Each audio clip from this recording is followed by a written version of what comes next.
வணக்கம் நேயர்களே, இது கிரைம் டைம் வழங்குவதற்காக நான் வி விஷ்ணுராஜ். விழுப்புரத்தில் பெற்றோரின் மூத்த மகள் மீது காதல் கொண்ட வளர்ப்பு மகன் பெண் கேட்டு தர மறுத்ததால் வளர்ப்பு பெற்றோரை துப்பாக்கியால் சுட்டு கொலை முயற்சி. போலீசாரை மிரட்டல் விடுத்து காற்றுக்குள் பதுங்கியவர் பிடிபடுவாரா?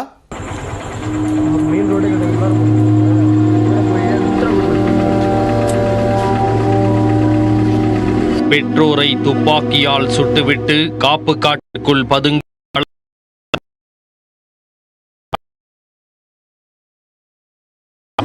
விழுப்புரம் மாவட்டம் கண்டாச்சிபுரத்தை அடுத்துள்ள கடையம் கிராமத்தைச் சேர்ந்தவர் 40 வயதான கோவிந்தன்.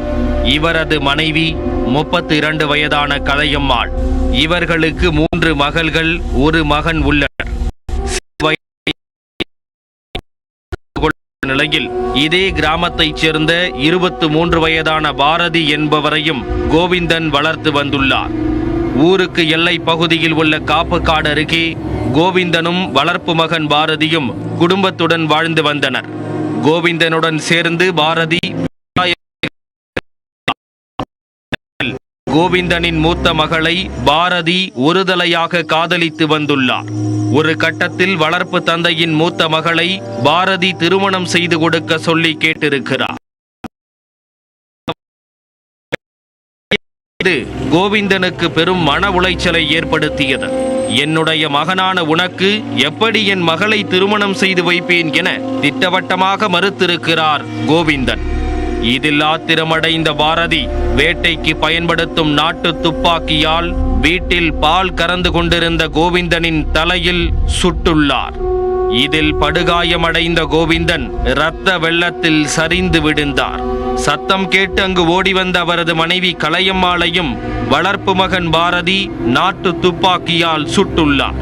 குண்டு பாய்ந்தவர்களின் அலறல் சத்தம் கேட்டு வந்த அக்கம் பக்கத்தினரை கண்டு பாரதி அங்கிருந்து தப்பி ஓடினார். குண்டடிப்பட்ட தம்பதியை மீட்டு முண்டியம்பாக்கம் அரசு மருத்துவக் கல்லூரி மருத்துவமனையில் சேர்த்தனர்.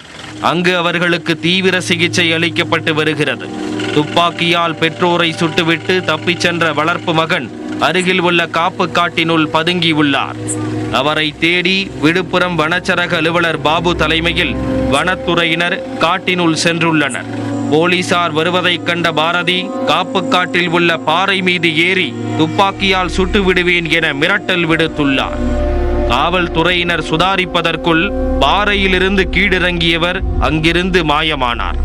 தொடர்ந்து அவரை பிடிக்க போலீசார் தேடுதல் வேட்டையில் இறங்கியுள்ளனர். பெற்ற மகன் போல வளர்த்த தம்பதியை வளர்ப்பு மகனே கொலை செய்ய முயன்றது பெரும் அதிர்ச்சியை ஏற்படுத்தியுள்ளது.